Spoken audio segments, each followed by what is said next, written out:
les événements les plus rocambolesques se produisent en ce moment en Algérie. Pendant près de 10 jours, le général-major Atman Ben Milou, l'ex-patron de la Direction centrale de la sécurité de l'armée, DCSA, s'est fait passer pour une personne souffrant de troubles psychiatriques afin de perturber et de compromettre l'interrogatoire auquel il était soumis lors de sa garde à vue, selon plusieurs sources militaires concordantes. Les enquêteurs de la DCSA ont été ainsi contraints de le transférer vers le service psychiatrie de l'hôpital militaire d'An-Naja afin de le soumettre à une expertise médicale. Celle-ci a tranché au bout de plusieurs jours d'examen, affirmant ainsi que le général algérien est au final qu'un piètre comédien. Muni de cette expertise médicale, la DCSA a pu présenter le général-major Atman Ben Milou devant le tribunal militaire de Blida. Et cette instance a décidé, par la suite, de l'incarcérer. C'est encore un autre poids lourd de la hiérarchie militaire algérienne qui vient de rejoindre la prison militaire de Blida. Atman Ben Milou avait été désigné premier responsable de la DCSA à partir du mois d'août 2018. Il avait souffert de plusieurs problèmes de santé l'obligeant ainsi de se retirer de son poste dès la fin du mois de novembre 2018. Il avait été hospitalisé au niveau de l'hôpital militaire d'An-Naja. Avant cet épisode malheureux, Atman Ben Milou avait remplacé en août le célèbre général-major Lakhdar Tiresh, l'homme qui dirigeait la DCSA de septembre 2013 jusqu'au mois d'août 2018. Or, ce dernier avait sauté dans le sillage du scandale de la cocaïne du port d'Oran. Le défunt Ahmed Gued Salah avait, d'ailleurs, recouru au service et rapport du général-major Atman Ben Milou pour limoger, d'abord, et inculper ensuite ses adversaires directs, à savoir le général-major Habib Chantouf, l'ex-patron de la première région militaire, Said Bey, l'ex-patron de la deuxième région militaire, Mena Nouba, l'ex-patron de la gendarmerie nationale et Abderrazak Chérif, l'ex-patron de la 4e région militaire.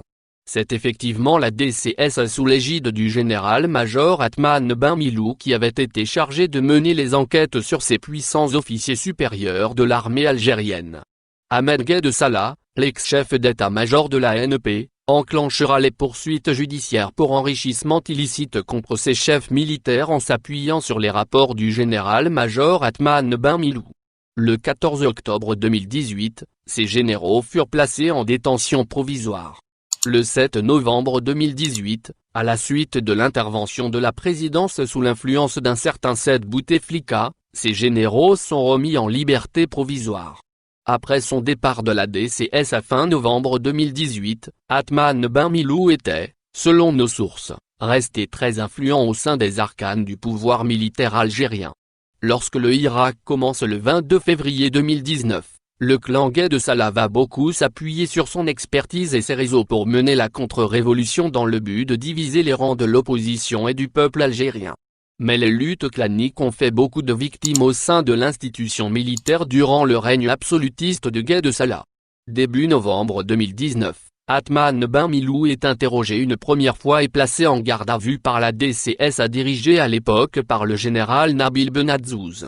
Le général-major Atman Ben Milou échappe de justesse à la prison durant cette période de trouble où le puissant général Houssini Bouazak, patron de la DGSI des services secrets, menait la danse et neutralisait ses concurrents les uns après les autres.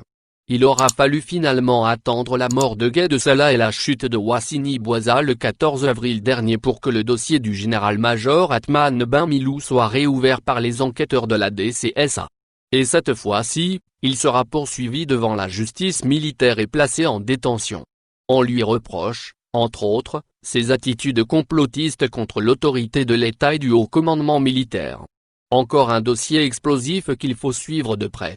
Rappelons enfin que la DCSA est au cœur de tous les scandales militaires depuis 2018. Limogeage, emprisonnement et poursuites judiciaires, de nombreux officiers et anciens patrons de la DCSA ont fini mal, très mal. La DCSA fut pendant longtemps une des directions du ministère de la Défense avant d'être rattachée au département du renseignement et de la sécurité, DRS. Elle a été dirigée entre autres par le général Mohamed Betchine puis par le colonel Mohamed Medienne, alias Toufik. Ce dernier, actuellement général de corps d'armée et patron du DRS a été le dernier directeur de la DCSA lorsqu'elle dépendait du secrétariat général de MDN. Après son rattachement au DRS, Elle a été confiée au général Kamel Abderrahmane ensuite au célèbre général-major Djebar Mena.